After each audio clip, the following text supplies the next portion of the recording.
near and dear to all of us on a multitude of different levels. So I might need a little help with this one, guys. Could somebody help me? Anyone? I will. Want to help me? Get out there. Could you help me find the ugliest bitch? Because we're still looking for her. We are still looking for her. He might have found her. But we are still looking, guys. So Definitely not. keep a lookout. She's sneaky. Obviously, you know there's. I need your help. I need your help. Need your help. I'll say it again in 3 minutes like he did, so. And I won't stop. Obviously, there's so much to be said about Billy.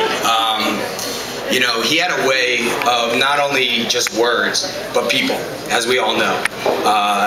He had a way of just connecting with everyone on their level. Very special. And, you know, I think John kind of nailed it. He made us all better people in some way, shape, or form, whether we wanted to hear it from him or not. And I could relate to that statement wholeheartedly there. You know, it's funny, as I stand here speaking about him, I know he's up there just laughing his ass off. Because it was always about Billy. And here we are now, reminiscing about a very dear friend of ours.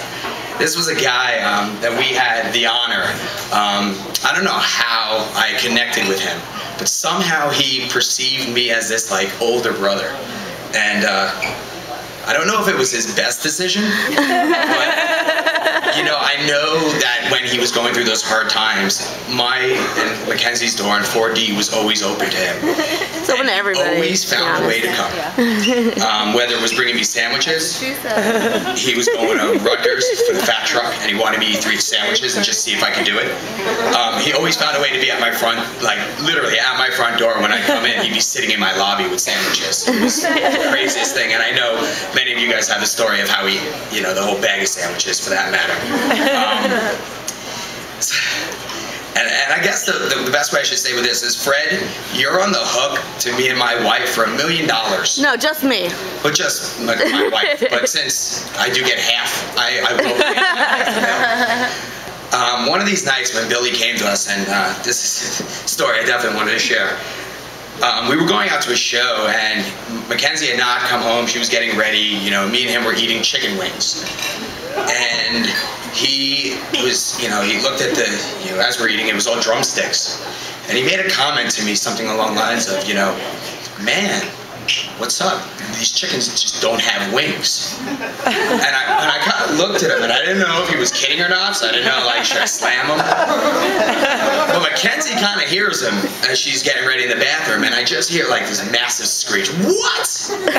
He spent about 2 hours trying to convince us that, and anyone who knows the anatomy of the chicken, He thought the drumstick part of the wing was the leg, a little leg. You know, like a literal, like a drumstick. We argued for an hour. We argued literally for 2 hours. He refused to look it up on the internet.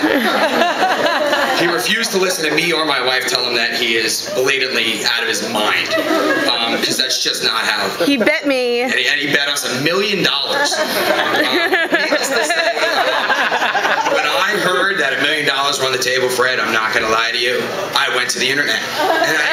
And I ended the argument. So whenever you want to make that check payable, whatever, man, we can do it in payments, whatever works for you.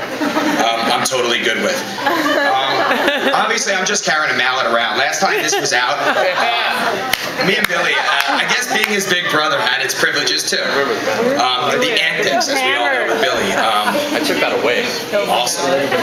I don't even know how I still have this in my hand, right? How they let me walk around with this with Billy. It's just Lee's. Free sodomy. It doesn't come cheap, folks. Half off sodomy. It was half off. No, very few takers.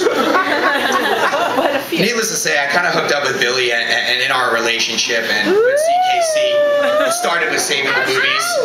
It started with saving the boobies, and from that moment on, Here for boobies. Billy just went above and beyond, always, and it was really quite amazing. And you know, reminiscing back to last time I spoke with him at Sayreville, and him being as lucid as I could ever remember. And it's funny because people say to me, I love to blog and I love to talk to you during shows, and you know, it could be a little distracting. Super blogger. I'm very fortunate to say that I let Billy talk to me that night, and he talked to me that whole first set, and from the rock and roll resort to the CKC stuff to his ideas and what he had planned. I mean, this, you know, the skies were the limit and beyond for him. And you know, and part of that still lives on with, I think, with each of us, and that's what he did. He kind of left his print with all of us, whether it was the bacon and the color war, and how he was a part of it, and he, you know, always wanted to do the best he could for you. And I think it's a real testament that we all stand here tonight, remembering him and celebrating his life as it was, and as we remember him. And you know, it's really important. And you know, from underpants to boner sex, to sodomy, to the ugliest bitch of Camp Bisco, to me bartering money, making people pay him to give him rides around Camp Bisco to get their gear from their car to their campsite, as he would take their money and then leave them at their car and not bring them back to their campsite. Yeah, mind you, yelling at them the whole time. Register to vote. Yeah, exactly. What he wouldn't do to get your vote and to sway your opinion. You know, again, I think there's so much we could say, and you know, I really just don't want to have to say it all. You all heard it. You all know it. You all experienced it, and you know, again, I think it's a testament that we're all here tonight, and it's awesome, and it's an honor and a privilege to be able to speak about my dear friend and someone who me and my wife considered like a little brother of ours. And hey, maybe our advice wasn't always sound, but I'd like to think, you know, I got through to him, and he definitely got through to me, as he did to all of us. So please raise your glass, enjoy the night. Again, thank you so much for coming out and celebrating. Please donate, do what you can, and continue to let him live on through us. Yeah. Woo!